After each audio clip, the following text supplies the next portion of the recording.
In this video, I want to tell you a little bit about the reflexive pronouns and so-called reflexive verbs. We use reflexive pronouns when the subject and the object of a sentence is the same person.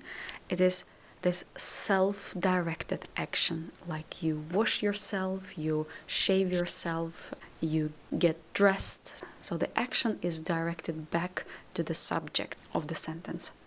Let us look at this example. Å kle på seg, to get dressed, or literally to dress yourself, to dress oneself.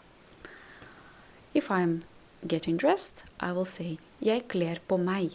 Jeg og meg. Jeg kler på meg. So I'm dressing myself. Du kler på deg. You get dressed. Han kler på seg. Here we have this reflexive pronoun seg. Han kler på seg.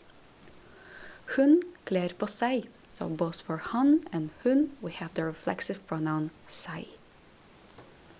Vi kler på oss. We are getting dressed. Vi oss. Dere kler på dere. You guys, you are getting dressed. And de kler på seg.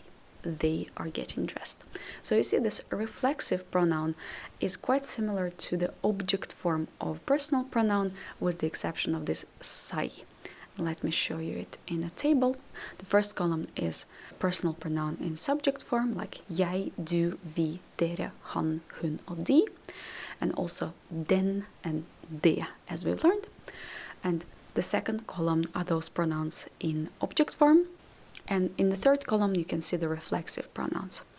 And what you can see that for this personal pronouns, jeg, du, vi og dere, you can see that both object and reflexive form is the same. Forstår du meg? Do you understand me? Jeg kler på meg. I am getting dressed. But for these subjects, han, hun, de, den, de, we can see that the object and the reflexive form are different. And for all of them, the reflexive form will be seg. So, jeg forstår ham. I understand him. Han barberer seg. He's shaving himself. Hun ringer henne. She's calling her. She's calling somebody else. Hun gleder seg til sommeren. She's looking forward to the summer. And let us see at some examples of the reflexive verbs. Reflexive verbs are those verbs that use the reflexive pronouns. Å sminke seg, to put a makeup on, to make yourself up. Monica sminker seg. Monica is hun, so the reflexive pronoun will be seg. Monica sminker seg. Å skynde seg, to hurry, to rush. Jeg må skynde meg. I have to hurry. Å glede seg, to be looking forward to, or to look forward to.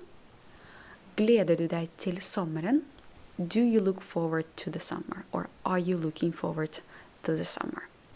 Å grue seg is the opposite of å glede seg, which means to worry about or to dread. Han gruer seg til prøven. He's not looking forward to, he's worried about the test.